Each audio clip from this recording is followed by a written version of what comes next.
काल आम्ही पहाटे 5 पर्यंत बसलेलो आहे चर्चा करत आणि एकमत आमचं काही सीटांवर झालेलं आहे. जवळजवळ 45 जागा या शिवसेनेनं एबी फॉर्म द्यायचा निर्णय घेतलेला आहे आणि आम्ही जवळजवळ 60 जागा एबी फॉर्म पहिल्या टप्प्यात देण्याचा निर्णय घेतलेला.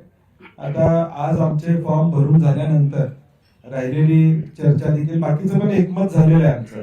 खरं काय आता तुमच्या माहिती करता 4चा प्रभाग असल्यामुळं आम्ही वाट बघतोय पुढचे उमेदवार कुठल्या गटातनं कोण येणार आहे आणि क मधनं भरायचा का ड मधनं भरायचा, या सगळ्या गोष्टी आमच्या आज संध्याकाळी म्हणजे यादी फायनल झालेली आहे, सीट वाटप झालेलं आहे. फॉर्म्युला सांगण्यापूर्वी वंचितचा प्रस्ताव आमच्याकडे आलेला आहे, त्यामुळे वंचित बरोबर आमची काँग्रेसची चर्चा स्वतंत्रपणे चालू आहे आणि म्हणून हे घटक पक्षाची चर्चा पूर्ण होत नाही तो पण आकडा सांगणं जरा संयुक्तिक ठरणार नाही, कारण की आम्हाला त्यांनाही विश्वासात घ्यावा लागेल. आणि म्हणून आज रात्री आमचा फायनल जो टॅली आहे ती दोन्ही पक्षाची, तिन्ही पक्षाची आम्ही तुमच्यासोबत नक्की.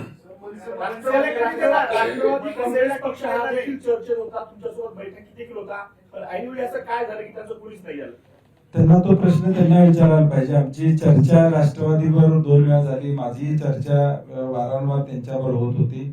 परवा दिवशी देखील अंकुश वकडेंशी मी स्वतः बोललो होतो की एकदा होय किंवा नाही आम्हाला सांगा, कारण की त्यामुळे आम्हाला वेळ झाला. कारण की ज्यावेळी आपण 3 पक्षांशी चर्चा करतो प्रमुख, त्यावेळी सीट वाटप 3 पक्षात होतं आणि 2 पक्षांची चर्चा होती त्यावेळी सीट वाटप 2 पक्षात होतं आणि म्हणून यामध्ये आम्हाला उशीर लागायला या चर्चेमुळे झाला. आता तो त्यांचा कॉल आहे, ते आमच्या बरोबर का आले नाही. दादांनी तुम्हाला फोन केला होता सुरुवातीला, नंतर पुन्हा तुम्ही काँग्रेस सोबत आले. मी दरवेळेस तुम्हाला असं काँग्रेस का फसवतं आणि तुम्ही का फसले जाता? राष्ट्रवादी तुम्हाला दरवेळेस फसवतं आणि तुम्ही फसले जाता. नाही, आम्ही फसले गेलो नाही, आम्ही गाफील नव्हतो. यावेळी आम्ही दक्ष होतो, म्हणून काही पुढे चाललं असलं तरी बॅकडोर आमची चर्चा चालू होती.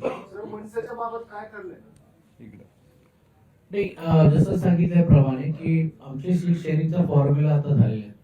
घटक पक्ष आहेत, मग ते रासपाचा पक्ष आहे, आमच्याकडनं आरपीआयचे अर्जुन डांगलेजी आहेत, ते नाही आहेत. आता जे जे घटक पक्ष आहेत, मग त्यात MNS सारखा पक्ष आहे, हे आम्ही आमच्या स्तरावरती आमची चर्चा सुरू आहे आणि आज दुपार किंवा संध्याकाळपर्यंत त्याही बाबतीतला अंतिम निर्णय. कारण इकडेच कालच हे डिस्कशन झाल्यानंतर नेमकं काय करायचं किंवा कुठच्या सीट घ्यायचे द्यायचे हा प्रश्न आहे. पण सकारात्मक त्याच्यावर पण दुसऱ्या बाजूला आमचे काही प्रमुख लोक चर्चा करून तो अंतिम स्वरूप